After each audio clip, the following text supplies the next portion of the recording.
በስመ አብ ወወልድ ወመንፈስ ቅዱስ አሃዱ አምላክ። ኧረ በስመ አብ በሉ። በስመ አብ ወወልድ ወመንፈስ ቅዱስ አሃዱ አምላክ። በስመ አብ ወወልድ ወመንፈስ ቅዱስ አሃዱ አምላክ አሜን። ይትባረክ እግዚአብሔር አምላከ አበዊነ ቅዱሳን። የቅዱሳን አባቶቻችን አምላክ በምድር በሰማይ በውስጥ በአፍአ ለዘላለሙ የተመሰገነ ይሁን። ለቃል ረደት ለስጋ እርገት ምክንያት የሆነች የባህሪያችን መመኪያ እማ አምላክ ወላዲተ አምላክ ክብርና ምስጋና ይድረሳት። በጸና ሃይማኖት በቀና ምግባር የተጓዙ ቅዱሳን ሁሉ ክብርና ምስጋና ይድረሳቸው።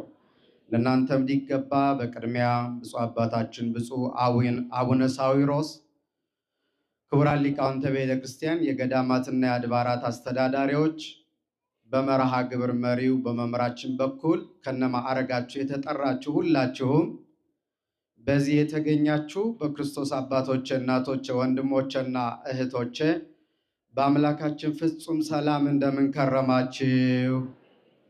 እንደምን አላችሁ? እንኳን ለጻድቁ ለአቡነ ገብረ መንፈስ ቅዱስ ዓመታዊ በዓል በሰላም አደረሳችሁ።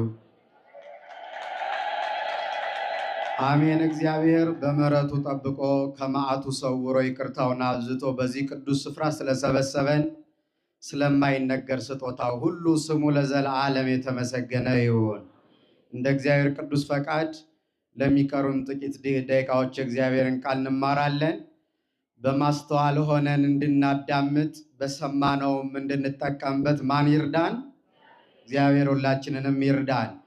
በማቴዎስ ወንጌል ምዕራፍ 13 ቁጥር 43 ላይ እንዲህ የሚል ቃል ተጽፏል። አሜሃ ይበርሁ ጻድቃን ከመ ፀሐይ በመንግሥተ አቡሆሙ። ያን ጊዜ ጻድቃን በአባታቸው መንግሥት እንደ ፀሐይ ያበራሉ ይላል። ቃሉን ከኔ ጋር አብረን ብንለው ደስ ይለኛል። ያን ጊዜ ጻድቃን በአባታቸው መንግሥት እንደምን ያበራሉ? እንደ ፀሐይ ያበራሉ። ይህን ቃል የተናገረው መድኃኔ ዓለም ክርስቶስ ነው።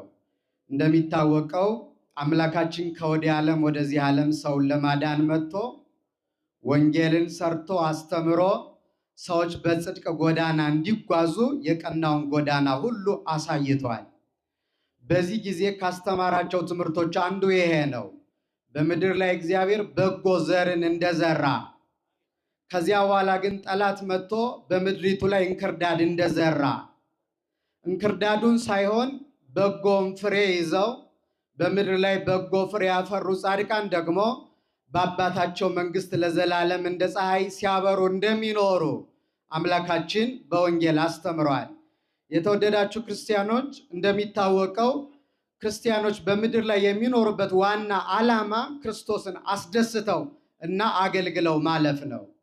እግዚአብሔር ደግሞ ለስሙ ያሳየነውን ፍቅር የሚረሳ አመፀኛ አምላክ ስላልሆነ ጥቂት ያሳየነውን ፍቅር ስለማይረሳ ላደረግነው ነገር ሁሉ እጥፍ ድርብ ዋጋ ይከፍላል፣ በምድርም በሰማይም ማለት ነው። ይህን ዋጋ ከከፈላቸው ቅዱሳን አንዱ አቡነ ገብረ መንፈስ ቅዱስ ናቸው። በወንጌልም ጌታ እንደገለጸው አሜሃ ይበርሁ ጻድቃን ከመ ፀሐይ በመንግሥተ አቡሆሙ፣ በአባታቸው መንግሥት እንደ ፀሐይ ያበራሉ ይላል። እንደሚታወቀው ዛሬ በገነት በኋላ ደግሞ ዓለምን ለማሳለፍ ሲመጣ እነዚህን ቅዱሳን በቀኙ አቁሞ እንደ ፀሐይ እያበሩ በሚኖሩበት በዘላለማዊ መንግሥቱ በክብር ያኖራቸዋል። እነሱም በክብር ያኖረ መድኃኔ ዓለም እኛንም ለክብር ያብቃል። እንደተነገረው እንደሰማችሁት እንደ ፀሐይ ያበራሉ ነው የሚለው ወንጌሉ።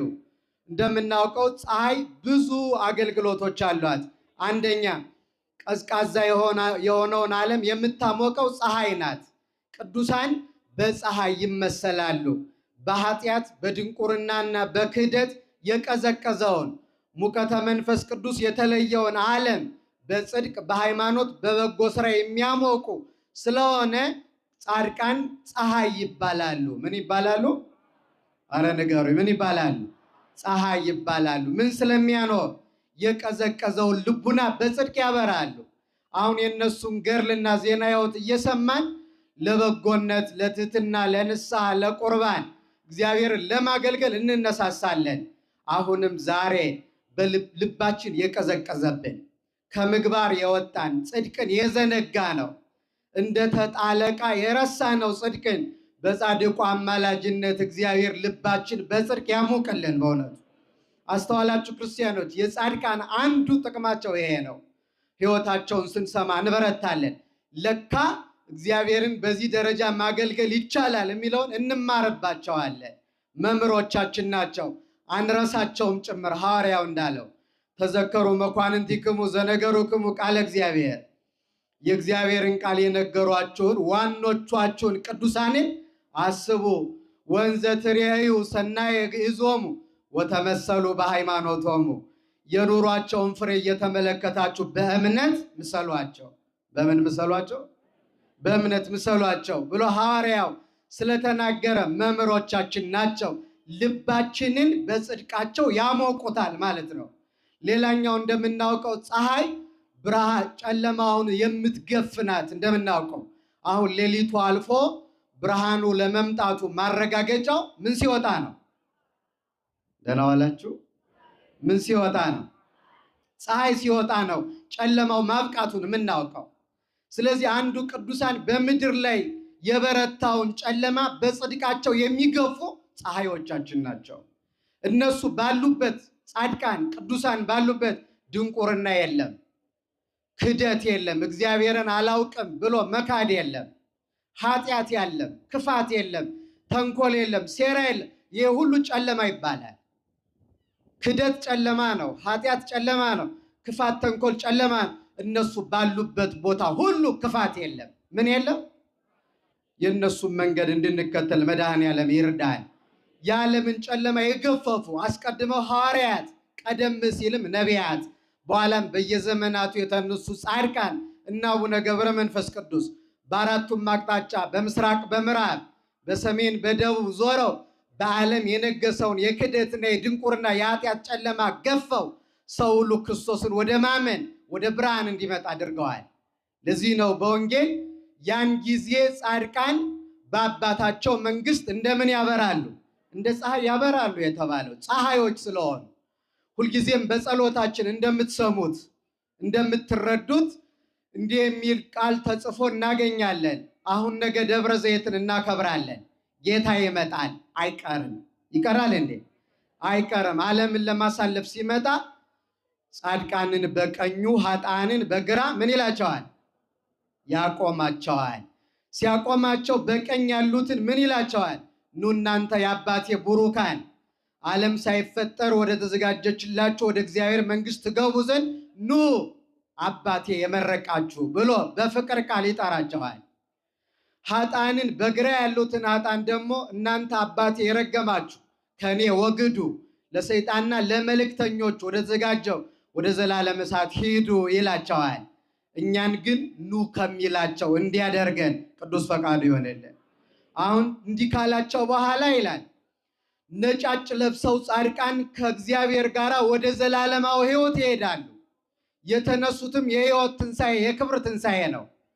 ከዚያ በሚሄዱበት ጊዜ እንደዚህ ይላል፣ ጻድቃን ከፀሐይ 7 እጅ አብርተው ይላል ፍጹም አባታቸውን ክርስቶስን መስለው ወደ ዘላለም ሕይወት ይሄዳሉ ይላል። ከፀሐይ ስንት እጅ አብርተው?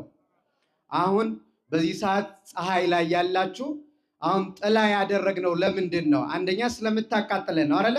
ሁለተኛ ግን አሁን በዚህ ሰዓት ቀና ብለን ፀሐይን ማየት እንችላለን አንችልም? ንገሩኝ እንጂ አንችልም። ተመልከቱ። ስለዚህ ጻድቃን ከፀሐይ 7 እጅ የሚያበሩ ከሆነ ከክብራቸው ጽናት የተነሳ በዚህ ሰዓት የትኛው ሰው ይሆን ቀና ብሎ ማየት የሚቻለው? ጻድቁ አቡነ ገብረ መንፈስ ቅዱስ በአካል በዚህ ሰዓት ቢገለጡ ከግርማቸው ከጸጋቸው ከማዕረጋቸው ጽናት የተነሳ አይናችን ማየት አይችልም። የነሱን ጸጋ ከማየት ይችን ፀሐይ ማየት ይቀላል። ከፀሐይ 7 እጅ አብርተው ማንን መስለው? አባታቸውን ክርስቶስን መስለው። መታደል ነው። በምድር ላይ ክርስቶስን አባት አድርጎ መኖር መታደል ነው። ያቃተን እኛ ይሄንን ነው። እስኪ በሉ አባታችን ሆይ በየት የምትኖር ይህን በቃላችን እንለዋለን እንጂ ልጆቹ መሆን ግን አቅቶናል። ጻድቃን ማለት እውነተኛ የክርስቶስ ልጆች ማለት ነው። መቼም እንደምታውቁት ልጅ የሚባለው አባቱን በመልክም በጠባይም በግብርም ሲመስለው ነው። እኛ መቼ ነው አባታችንን የምንመስለው? ጻድቃኑ ግን መልካቸው፣ ሁለንተናቸው፣ ጠባያቸው፣ ኑሯቸው ሁሉ አባታቸውን ይመስል ነበረ። ለዚህ ነው በአባታቸው መንግስት እንደ ፀሐይ ደምቀው እያበሩ የሚኖሩት እርሱን ስለመሰሉት። እኛ አሁን ማንን ነው የምንመስለው? ክርስቲያኖች በዚህ ዘመን ክርስቶስን የሚመስል ሰው ቢኖር ኖሮ ይህ ሁሉ መከራ ከወዴት ይመጣ ነበረ? ክርስቶስን የሚመስል ሰው ይገዳደላል እንዴ? ደም ያፈሳል እንዴ? ወንድሙን ያሰድዳል? ሰው ይጠላል? ክርስቶስን የሚመስል ያስተማረን ጠላቶቻችን ውደዱ ብሎ ነበረ። እኛ ወዳጆቻችን እንኳን መውደድ አቃተን። ስለዚህ ተመልከቱ፣ እንዴት ነው የምንመስለው? አሁን እኛን አይቶ አንድ ሰው እነዚህ የክርስቶስ ደቀ መዛሙርት ናቸው ማለት ይችላል? ባለባበስና በፕሮቶኮል ካልሆነ በስተቀር በጠባያችን ሐዋርያት ወደ ዓለም ሲሄዱ ሰው አለባበሳቸውን፣ አነጋገራቸውን፣ ሕይወታቸውን አይተው እነዚህ የክርስቶስ ደቀ መዛሙርት ይመስላሉ ይላቸው ነበረ። አሁን እኛን አይቶ ከማስመሰል ከላይ እስከታች ከግብዝነት ውጭ መስሎ ከመታየት ውጭ በየትኛው ግብራችን ነው አባታችንን ዘላለማዊውን አባት በመንግስቱ ሽረት በሕይወቱ ህልፈት የሌለበትን ጌታ የምንመስለው? እንዴት ሆኖ ነው? እኛ ግን እንመኛለን ሳንሞት እሱን መስለን እንድንሞት። መጨረሻችን እሱን መስለን አሁን ብዙ ጊዜ ሊከፋን ይችላል። የምንመስለው ሌላ ነው። ጠባያችን የክርስቶስ አይደለም። ቸር ነው፣ እሱ ይቅር ባይ ነው፣ መሐሪ ነው፣ ደግ ነው፣ ቅዱስ ነው፣ ልዑል ነው፣ ዘላለማዊ ነው። እኛ ግን አይደለንም። ስለዚህ እኛ ውስጥ ምን አለ? ውጫዊ ሰብዕና አለ፣ ሰው መሆን አለ። ውስጣችን ግን አንዳንዱ ሰውነት ውስጥ እንስሳ አለ፣ አንዳንዱ ሰውነት ውስጥ አውሬ አለ፣ አንዳንዱ ሰውነት ውስጥ በጣም ሲከፋ ደግሞ ሰይጣን አለ። እና እንዴት ብለን ነው የምንመስለው? አሁን እንደዚህ ስንል በጣም የከፋ አገላለጽ ሊመስለን ይችላል። ግን ሰው የሚናደፍ ከሆነ በውስጡ የእባብ ጠባይ አድሯል ማለት ነው። ቂም በቀል የሚያበዛ ከሆነ በልቡ ልክ እንደ እባብ መርዝ ይዞ እንደሚኖረው እንደርሱ መርዝ ይዞ የሚኖር ነው። ከዚህ ነፃ የሆነ ማን አለ በዘመናችን? ከቂም ከበቀል የራቀ በአፉ መርዝ የሌለ ያረከሰ ማን አለ? የቅዱሳንን ጎዳና ፈጽሞ ትተነዋል። ይሄን በደንብ ማስተዋል አለብን። እንድናስተውል መድኃኔዓለም ልባችንን ያብራልን። ታውቃላችሁ፣ መቀደስ ነው የምንፈልገው፣ እንደ ቅዱሳን መክበር ነው የምንፈልገው፣ እግዚአብሔርን መምሰል ነው የምንፈልገው። በየቀኑ ግን የሚቀድሰን አይደለም የሚያረክሰንን ነው የምናመደረገው።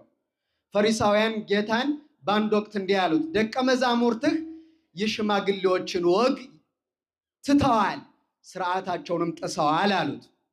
ከቃሉ ጋር ናችሁ? እግዚአብሔር ከሁላችን ጋር ይሁን። እንደዛ ሲሉት ምን አደረጉ አላቸው። ደቀ መዛሙርት እጃቸውን ሳይታጠቡ ይበላሉ አሉት። ከዛ እንዲህ አላቸው፣ ሰውን የሚያረክሰው ከአፉ የሚወጣው ነው እንጂ ወደ አፉ የሚገባው አይደለም አላቸው።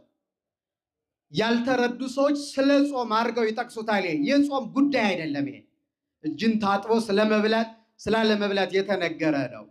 እና አንድ ሰው ከልቡናው ሰውን የሚያረክስ ነገር ከሚያወጣ ሳይታጠብ ቢበላ ይሻለዋል። በእኛ ዘመን ብዙ ሰው ውጫዊ ንጽህናውን ለመጠበቅ በጣም ይጥራል። በውስጡ ግን ፈጽሞ ክፋትና ተንኮል ቆሻሻ ተሞልቷል። የትኛው ነበር መቅደም የነበረበት? እና ሲዘረዝር ከልቡና የሚወጣው ሰውን የሚያረክሰው ቅዱሳኑ ያልተከተሉት ስርቆት፣ ዝሙት፣ ሐሜት፣ ስድብ፣ ተንኮል ናቸው። እነዚህ ሰውን ያረክሱታል አላቸው።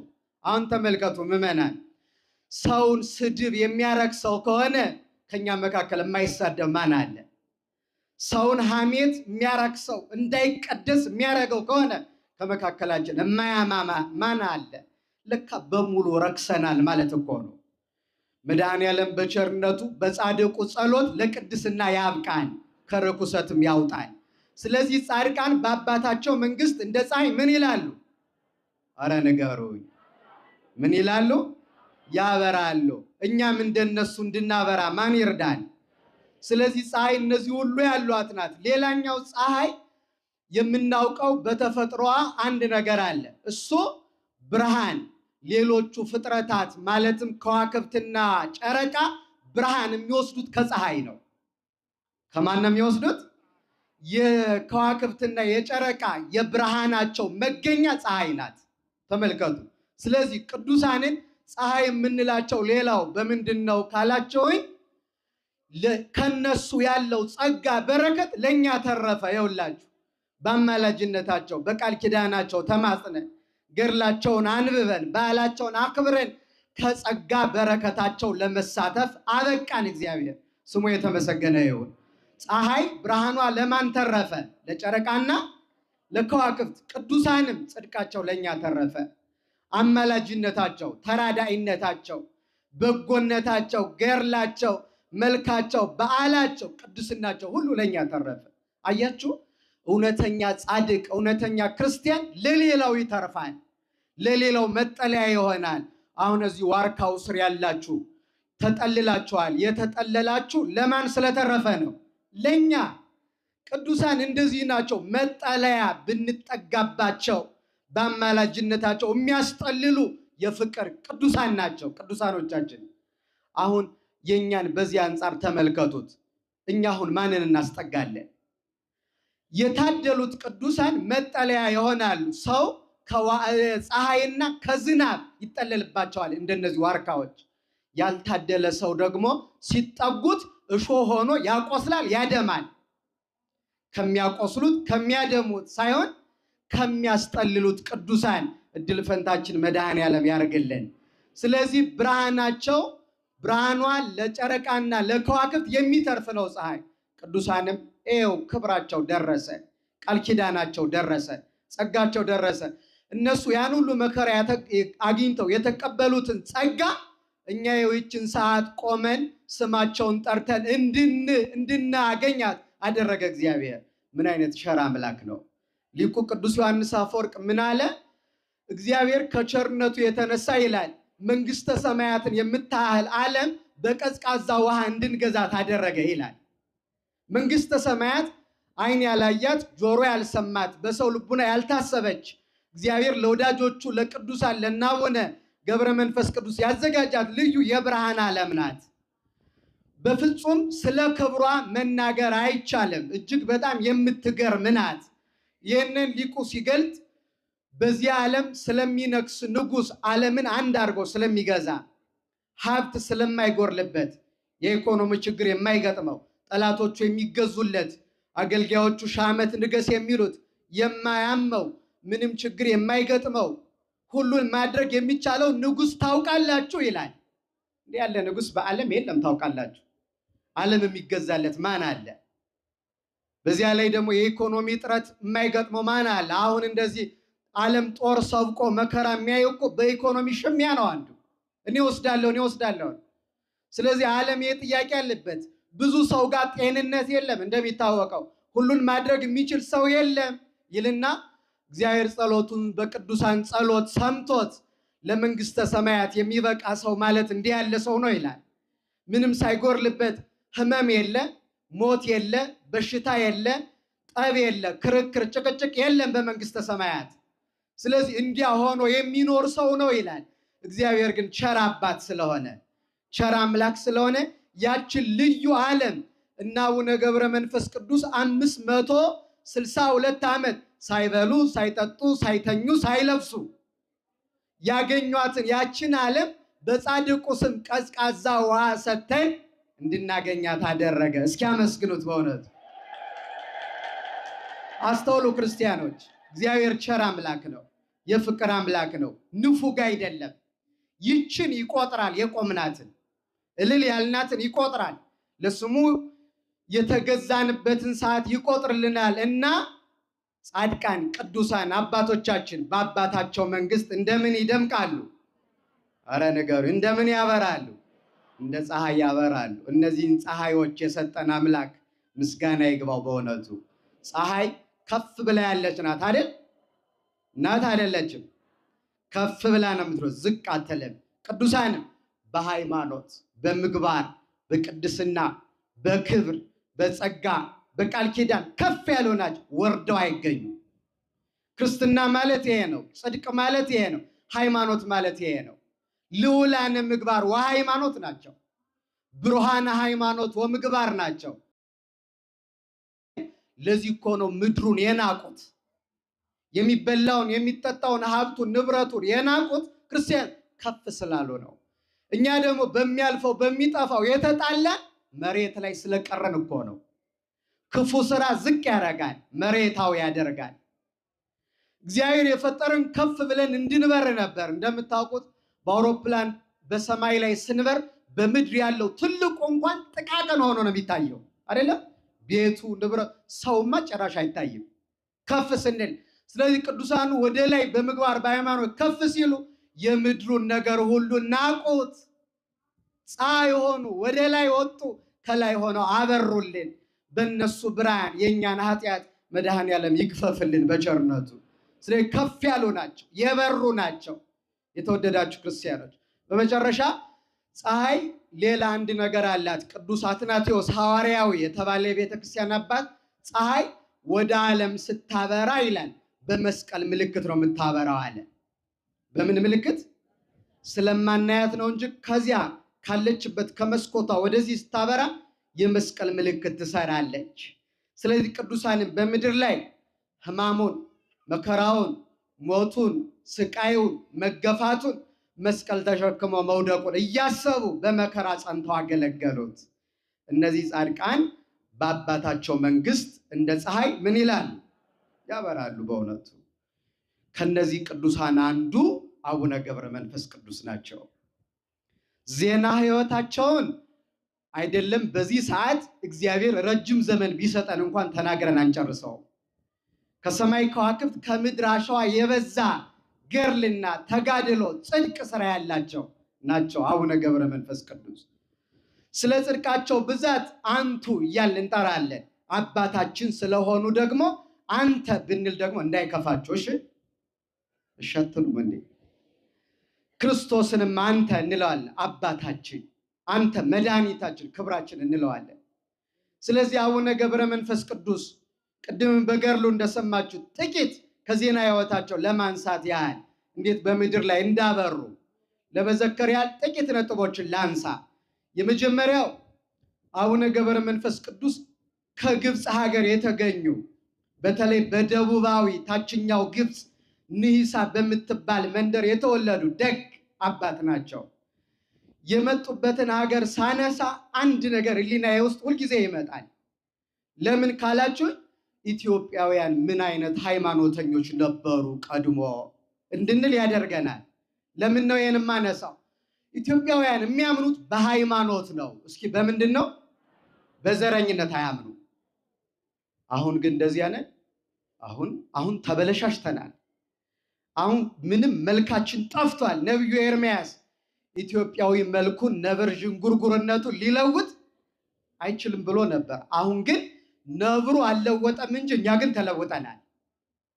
እንዴት ካላችሁኝ በሃይማኖት ነው የምናምነው። የትም ሀገር ቢመጣ በክርስቶስ አምኖ ከመጣ ልባችን ከፍተን እንቀበለው ነበር በፊት። ምክንያቱም የክርስትና መገለጫ አንዱ ይሄ ነው። ምክንያቱም ዘረኛ ሰው ኦርቶዶክስ ሊሆን አይችልም። ግልጹ ልንገራችሁ። ለምን? ከአስተምሮችን ጋር አብሮ አይሄድም። አምላክ የመጣው ለማን ነው? ለሰው ሁሉ። ደህና ናችሁ? ለማን ነው የመጣው? የተሰቀለበት ቦታ ቀራንዮ ይባላል። በሳይንሱ የምድር ወገብ የዓለም መካከለኛ ሴንተር ቦታ ነው። ለምን ያን ቦታ እንደመረጠ ታውቃላችሁ? የተሰቀለው ለዓለም ነው። ስጋውን የቆረሰው ለዓለም ነው። ደሙን የቀዳው ለዓለም ነው። የሞተው ለዓለም ነው። የተቸነከረው መከራ ያየው ለሁላችን ነው።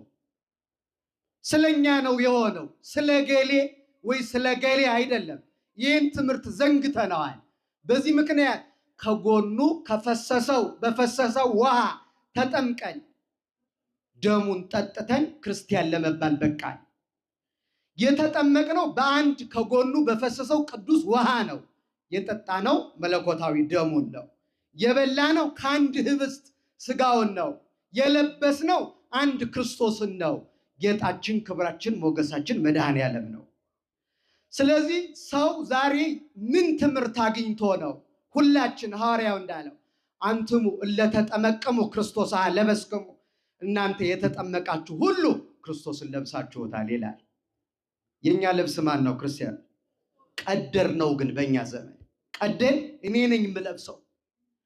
የሮማውያን ወታደሮች እንኳን ያልቀደዱትን ልብስ እኛ ክርስቲያኖች ቀደር ነው። በዚህ ዘመን ከምንቀደው ከሚቀደድ ዝም ብለን እንካፈለው ብለው ነበረ እና ሳይቀዱ እንስጥጥ ወይ ንግምድ አላ ንትፋሰስ ለዘረከቦ ይርከቦ ለደረሰው ይድረሰው ቀደን አንካፈለውም ያሉትን ልብስ ክርስትናን እኛ ግን ቀደር ነው በዚህ ዘመን።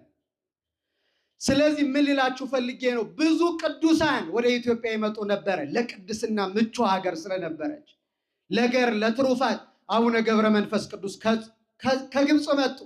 9 ቅዱሳን ከሮምና ከአውሮፓ ጠቅላላ መጡ ወደ ሀገራችን ወደ ኢትዮጵያ። ከዚህ ነው የመጣችሁ ሳንል ተቀበልናቸው። ዛሬም ምድራዊ ሀገር እኛ ሀገራችን በሰማይ ስለሆነ በሀገር ቢሆን ኖሮ የኛ ሀገር ሰው አይደሉም፣ ግን እኛ ሀገራችን በሰማይ ነውና አባቴ ብለን አቡነ ገብረ መንፈስ ቅዱስን ለማክበር በቃን። ይህን የሚያረግ ሰው እንዴት በጎጥና በዘር ይወሰናል? እስኪ ክርስቲያኖች የኛ ሀገር በየት ነው ንገሩኝ እንጂ በሰማይ ነው። ይህን እንድናስብ ማን ይርዳን? በጣም ተፈትነናል። እንዲሆነን ብንቆርብ፣ እንዲሆነን ንስሐ ብንገባ፣ እንዲሆነን ብንጸልይ፣ በዓል ብናከብር ተስፋ የለንም። ግልጹ ልንገራችሁ፣ ሰው መውደድ አለብን። ሁሉም ሰው እኩል ነው፣ ማክበር አለብን። ክርስትና የሚያስተምረው አንድነት ነው። አንድ ልብስ ነው የለበስነው፣ ከአንድ እንጀራ ነው የበላነው፣ አንድ ጽዋ ነው የጠጣነው። ልንለያይ አንችልም። ራሳችን አንድ ነው። በአንድ ራሳ የበቀል ብዙ ሕዋሳቶች ነን። ብዙ ስንሆን በክርስቶስ ስንት ነን? ይህን ስለሚያምኑ ቅዱሳን ወደ ሀገራችን መጥተዋል ማለት ነው። ከዚያ ነው የተነሱት።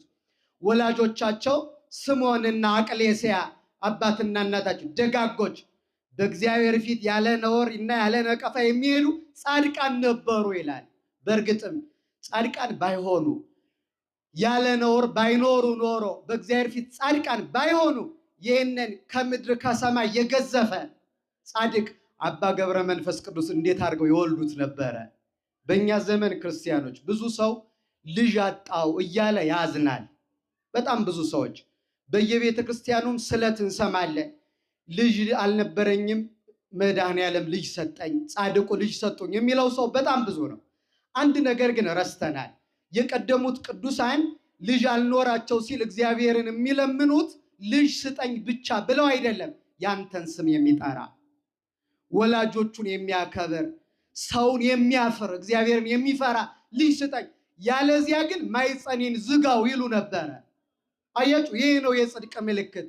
ሰው በሰው ፊት ጻድቅ መስሎ ሊታይ ይችላል፣ ነውር የሌለበት ሊመስል ይችላል። በተለይ በእኛ ዘመን ሰዎች ተደራጅተው ስለ አንድ ሰው በጎ ቢያወሩ ጻድቅ መስሎ ሊታይ ይችላል። እውነተኛው ጽድቅ ግን በማን ፊት ጻድቅ መሆን ነው? ልብና ኩላሊትን መርምሮ በሚያውቀው በመድኃኔዓለም ፊት ነው። እውነተኛው ጽድቅ እሱ ነው። እርሱ ሁሉን ያውቃል። እና እንዲሆነው የሚኖሩ ነበሩ፣ ግን ልጅ አልነበራቸውም። ባጭሩ ልጅ አልነበራቸውም። ልጅ እንዲኖራቸው ይፈልጋሉ። ክርስቲያኖች በጣም ማስተዋል ያለብን፣ በተለይ በዚህ ዘመን ልጅ የሌለን ልጅም ያለን እንድንማረው የሚፈለገው አንድ ነገር አለ። እግዚአብሔር ልጅ ቶሎ የማይሰጥባቸው 3 ምክንያቶች አሉ በመጽሐፍ። ስንት ምክንያቶች? 3። አንደኛ፣ ሰዎች ደጋግመው ኃጢአት ሲሰሩ ማህፀናቸውን ይዘጋል። ከአብራካቸው ዘር እንዳይገኝ ያደርጋል። ምክንያቱም ሰው ከኃጢአት ሲርቅ የእግዚአብሔር ጸጋ ያርፍበታል። ከእግዚአብሔር ጸጋዎች ውስጥ አንዱ ልጆች ናቸው። ናሁ ጸጋሁ ለእግዚአብሔር ውሉድ፣ ልጆች የማን ስጦታዎች ናቸው? ስለዚህ እግዚአብሔር ለኃጢአተኛ በኃጢአት አብዝቶ ጸንቶ ንስሐ ለመግባት ለማያስብ ሰው ልጅ ላይሰጥ ይችላል፣ ማይፀን ይዘጋል። ይሄም በነቢዩ በዳዊት ሚስት በሜልኮል ታውቋል። ዳዊት ለታቦተ ጽዮን ሲዘምር አይታ የእስራኤል ንጉሥ እንዴት ክብሩን ትቶ ለታቦት እንደዚህ ብሎ ይዘምራል ብላ ናቀችው ይላል። ተመልከቱ፣ አይደለም ታቦትን መናቅ፣ ለታቦት ምስጋና የሚያቀርቡትን መናቅ ምን አይነት ዋጋ እንደሚያስከፍል መጽሐፍ ቅዱስ እንዲህ ብሎ ይነግረናል። የወለደት ሜልኮል እስከ አመ ሞተት ለታቦተ ጽዮን ስለዘመረ ዳዊትን ናቀችው። በዚህ ምክንያት እግዚአብሔር ማኅፀኗን ዘጋ፣ እስከምትሞት ድረስ አልወለደችም ይላል። ከኔ ጋር ናቸው? እግዚአብሔር ከሁላችን ጋር ይሁን። ምን እስክትል ድረስ? እስክትሞት ድረስ አልወለደችም። አስተውሉ። በጣም ይገርም። ለምን ከተባለ ለታቦት ስለዘመረ ዳዊትን ናቀችው። እንዳታፍሩ ክርስቲያኖች፣ ለታቦት ስትዘምሩ፣ ክብር ስትሰጡ፣ እልል ስትሉ፣ ስታጨበጭቡ ማንም ቢንቃችሁ እግዚአብሔር ጸጋውን ይነጥቀዋል እንጂ እኛ ግን አናፍርም፣ አንፈራም። እስኪ እልል በሉ አሁን። ስለዚህ አንደኛው ምክንያት ይሄ ነው፣ ሰዎች ልጅ የማያገኙበት ምክንያት። ሁለተኛ ግን ኃጢአተኛም ሆነ ልጅ ከሰጠን ደግሞ በንስሐ ይመለሳሉ ብሎ ነው እንጂ ዝም ብሎ አይደለም። ሁለተኛው ምክንያት ደግሞ የሚወለደው ልጅ ሀገር፣ ቤተክርስቲያን የሚጎዳ እግዚአብሔርን የማይፈራ ሰውን የማያፍር ከሆነ እንዲህ ያለውን ዘር እግዚአብሔር ስለማይሰጥ በዚህ ምክንያት ማኅፀናቸውን ይዘጋል። ቅዱሳንም ለምነውታል፣ አንተን ካላመሰገነ አትስጠኝ ብለውታል።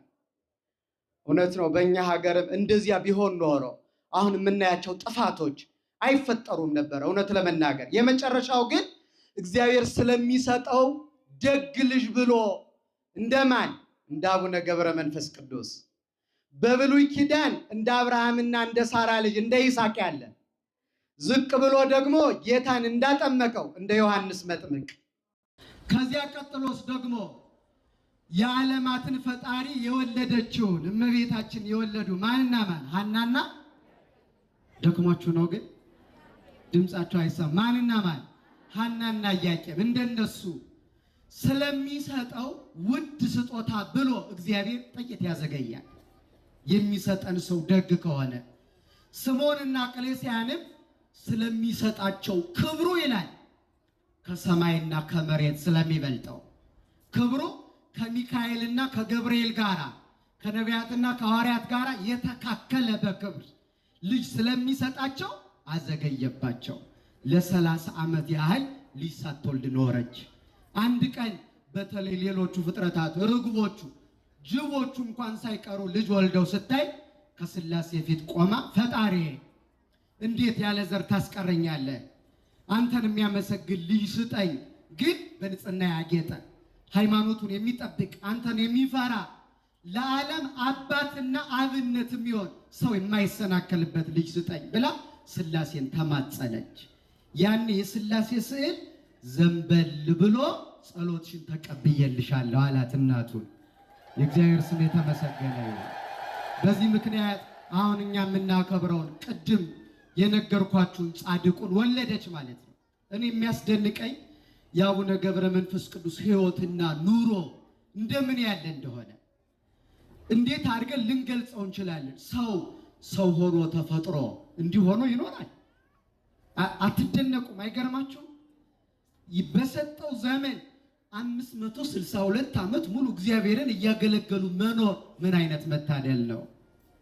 እኛ እኮ 50 ዓመት እንኳን ብዙ ዓመት እንደማንኖር ታውቃላችሁ። ጥቂት ዘመን ነው፣ እድሜያችን በጣም አጭር ነው። ከሸማኔ መወርወሪያ በጣም የፈጠነ ሆኖ ሳል ለዚቹ አጭር ዘመን እንኳን ፍቅር የለን፣ ሰላም የለን፣ መስማማት የለን፣ ንስሐ አንገባ፣ ለመቁረብ አናስብ፣ ከተጣለነው ጋር ለዚህ አጭር ዘመን እንኳን ሰው ደግ ለመስራት እንዴት አይነሳሳም? 562 ዓመት ሙሉ ግን ሁልጊዜ እግዚአብሔርን ማሰብ እንደምን ይቻላል? ምን አይነት ጸጋ ነው! ምን አይነት ክብር ነው! ከሁሉ የሚገርመኝ ደግሞ ቅድም እንዳነሳውላችሁ ይህን ያህል ዘመን ሙሉ የእናቱን ጡት እንኳን ሳይጠባ በመላእክት ክንፍ ላይ እየተረማመደ የሚኖር የታደለ በ3 ዓመቱ የመነነ 562 ዓመት በሙሉ ምስጋናውን ምግብ አድርጎ የኖረ እግዚአብሔርን ማመስገንን እንጀራ ቆጥሮ ሳይበላ ማለት ሰው ሆኖ ነው የተፈጠረው። ይርበዋል። በነገራችን ላይ ግን እንዴት 562 ዓመት አይበላም? እንዴት አይጠጣም? እሱ ነው የሚገርማችሁ። 562 ዓመት ሙሉ አልተኛም። እስኪ ንገሩኝ፣ ምን አላለ? አልተኛም። ጻድቁ አልበላም፣ አልጠጣም፣ አልተኛም፣ አልተቀመጠም። እንዲሆኑ እግዚአብሔርን ማገልገል ይቻላል? በጣም እኮ ነው የሚገርመው። በሁላችንም ላይ የዚህን ገናና ጻድቅ በረከት ያሳድርብን አምላካችን። የሚገርም ስለሆነ ይህንን ቅድም ሊቃውንቱ ሲያነሱ ሰምታችሁ ከሆነ በምስጋና ነበረ በገዳም ወበዓታት ዘመኑን በሙሉ በገዳምና በጥሻ ኖረ። ይገርማል በጣም ከሰው ጋር ሳይገናኝ ከአንበሳና ከአራዊት ጋር ኖረ። ነበረ በገዳም ወበዓታት አሉና እንዘይት ኤገት ጽማ ወረሃበ ገብረ መንፈስ ቅዱስ ሕይወት የሁላችን ሕይወት የሆነው በረከቱን ያደለን ገብረ መንፈስ ቅዱስ መልአኩ ቅዱስ ገብርኤል ልጅሽን ገብረ መንፈስ ቅዱስ በይው ብሎ መልአክ ስም ያወጣለት ጻድቁ ረሃቡንና ጥሙን እየታገሰ 562 ዓመት ኖረ። 300 ዓመት በግብፅ ገዳማት 262 ዓመት ደግሞ በኢትዮጵያ ገዳማት በተለይ በዝቋላና በምድረ ከብድ እየተመላለሰ ሀገራችንን ባረካት። በረከቱ ይደርብን። ክርስቲያኖች አንድ ነገር ማስተዋል አለብን።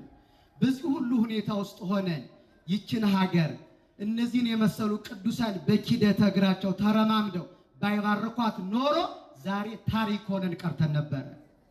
እንደ ሀገርም እንደ ቤተክርስቲያንም አንኖርም ነበር። ግን እነዚህ ቅዱሳን ረገጧት። እንዲህ ሆነን እንኳን እየቀጠልን ነው። በብዙ እልቂት መሃል፣ በብዙ መከራ መሃል፣ በብዙ አስቸጋሪ ነገሮች መሃል እየቀጠልን ያለ ነው። እነዚህ ሁሉ ቅዱሳን የባረኳት ስለሆነ እኛ ጋር ወደቀች እንጂ የምትገርም ሀገር ናት። አቡነ ገብረ መንፈስ ቅዱስን የሚያህል መልአክ የሆነ ፍጥረት የረገጣት የባረካት 262 ዓመት የኖረባት ያረፈባት ሀገር። ተክለ ሃይማኖትን የሚያህል ጻድቅ ዲቁና ሊቀበል ወደ ሀገራችን ሊቀ ጳጳስ ወደ አባ ጌርሎስ ሲሄድ ቅዱስ ሚካኤል ሄዶ ጳጳሱን ዛሬ ወደ አንተ ክህነት ሊቀበል የሚመጣው ብላቴና ለአንዱ የፀጉሩ ዘለላ ሰማይና ምድር ዋጋ አይሆኑለትም ነው ያለው። አንዲቱ የፀጉሩ ዘለላ ሰማይና ምድርን የምትበልጥ ናት። ዝም ብለህ ክህነቱን ስጠው አሰናብተው ያለው እነሱ የረገጡት ሀገር ስለሆነ።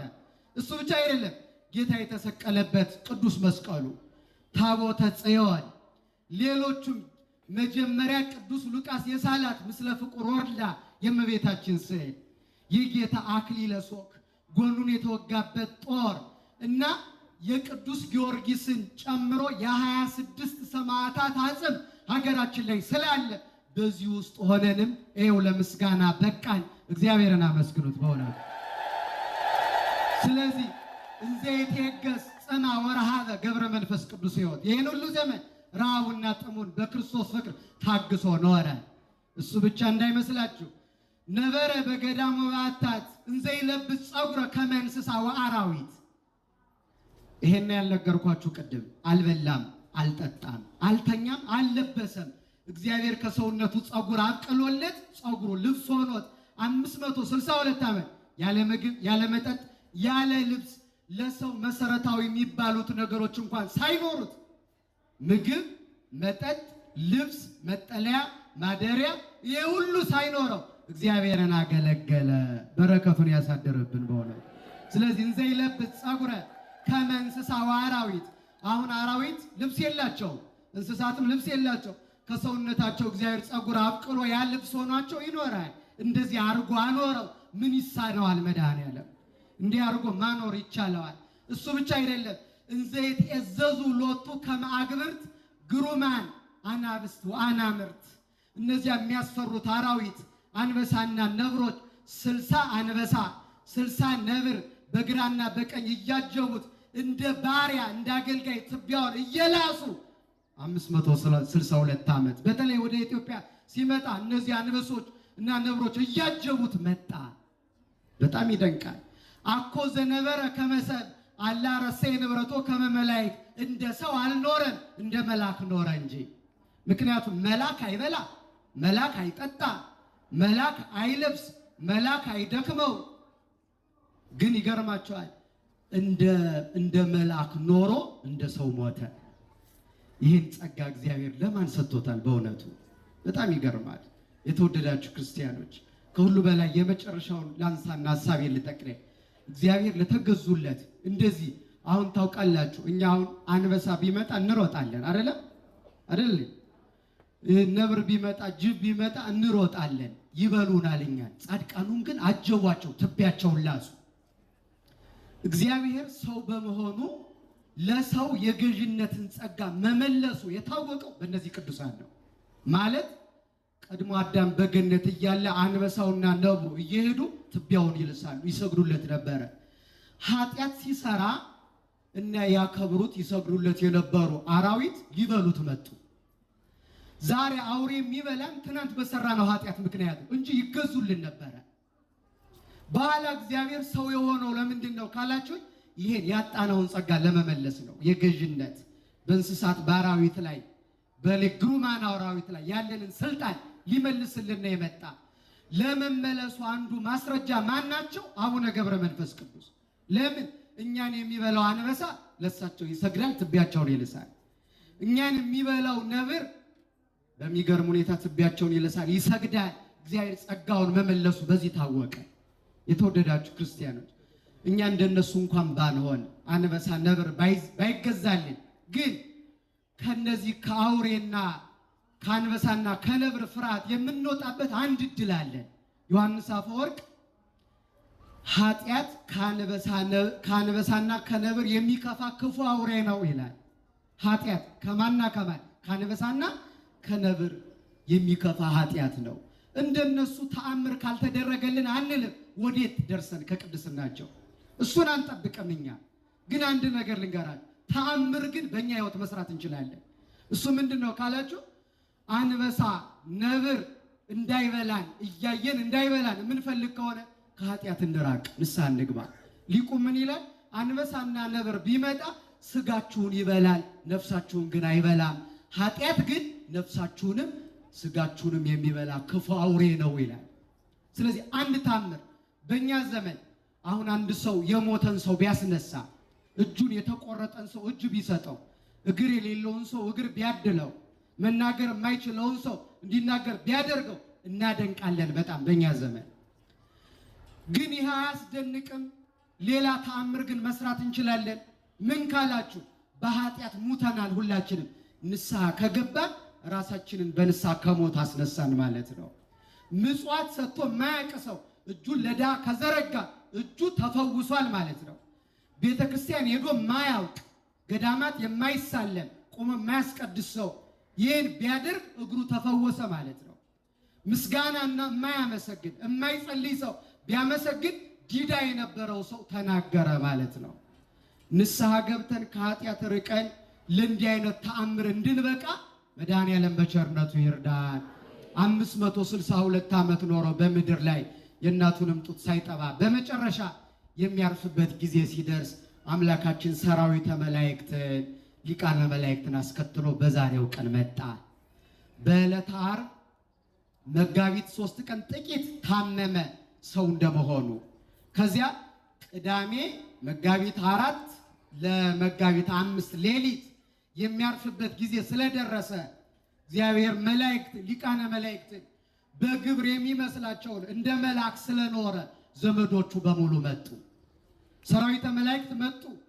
አስቀድመው ያለፉ መነኮሳት እውነት ለመናገር አራዊት የተገዙላቸው ድንቅ ያደረጉ መጡ። እነዚህ ሁሉ በምድር ላይ ዛንዴ ርሶ በእንተ መንግሥተ ሰማያት ብፁዕ አባ ገብረ መንፈስ ቅዱስ ታልንውድ ክቡር ገብረ መንፈስ ቅዱስ አባታችን ስለ መንግሥተ ሰማያት ብሎ ከሁሉ ርቆ ጣዕመ ዓለምን ንቆ ስለኖረ መናንያኑ መላእክቱ ቅዱሳኑ መጡ።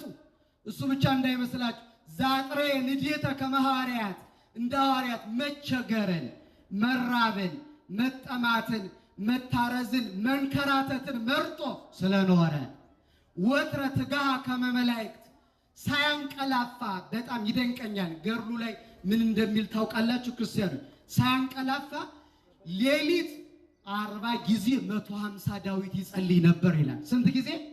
ይችን ልንገራችሁ ጨርሻለሁ። ስንት ጊዜ? ሁላችሁ 40 በሉ እስኪ ሁላችሁ። ቀን 40 ጊዜ ሌሊት 40 ጊዜ 150ውን ዳዊት ይጸልየው ነበር መላልሶ ይላል። አይገርማችሁ? እንዲህ ያሉ አባቶች በኖሩባት ቤተክርስቲያን የዕለት ውዳሴ ማርያም ደግሞ የማይውል ክርስቲያን መኖሩ አይገርማችሁ? እንደው እግዚአብሔር ይመስገን። አቡነ ዘበሰማያት ደግሞ እንዴት አይሆን? 150 ዳዊት 40 ጊዜ ሌሊት ቀን 40 ጊዜ ወትረ ትጋሃ ከመመላእክት ሳይተኛ እንደ መልአክ ቀጥ ብሎ ያድራል፣ ቀጥ ብሎ ይቆማል። እሱ ብቻ እንዳይመስላችሁ 404,000 ስግደት ቀንና ሌሊት እንደ መንኮራኩር ይሰግድ ነበር ይላል። ቁጥሩን ሰምታችሁኛል? 404,000 40,000 ማለት ነው። ሲቆጠር ምን ማለት ነው? 404,000 ጊዜ እንደ መንኮራኩር እየፈጠነ ሲሰግድ ያድር ነበር። እንደ መላእክት ማለት መዓልተ ጸሎታተ ወሌሊተ ስግደታተ በቀን ጸሎቱን እያበዛ በሌሊት እየሰገደ ፈጸመ ሥርዓተ መነኮሳት። መነኩሴ ማለት እንዴት ሆኖ እንደሚኖር በሕይወቱ ገለጠ። እየሰገደ እየጸለየ እየጾመ ሳይበላ ሳይጠጣ ሳይለብስ ሳይተኛ ኖረ።